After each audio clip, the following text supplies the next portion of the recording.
ஆனால் இப்போ ஒரே ஒரு விஜய் வந்து யார் எந்த ஜாதினே தெரியாமல் எல்லாரும் ஓட்டு போட்டாங்க.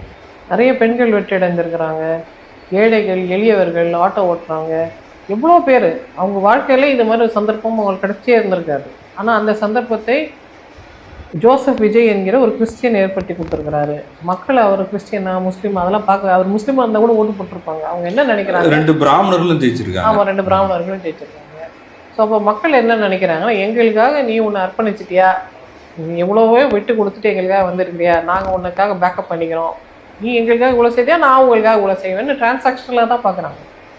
இந்த விதத்தில் விஜய்க்கு நம்ம ரொம்ப நன்றி சொல்லணும். He has been a great equaliser. எந்த அளவுக்கு பெரிய ஈக்குவலைசர்னா, திருப்பரங்குன்றத்தில் இவ்வளோ பெரிய பிரச்சனை வந்தது, மீனாட்சி அம்மன் இருக்கிற அந்த சந்நிதி இருக்கிற ஏரியாவில் ஒரு முஸ்லீம் தான் ஜெயிச்சது. Madurai 2 stalwarts, doctor PTR Palanivel Thiagarajan and director Sundar C, இவங்க 2 பேரும் அப்படி மோதி யாரும் ஜெயிக்கல.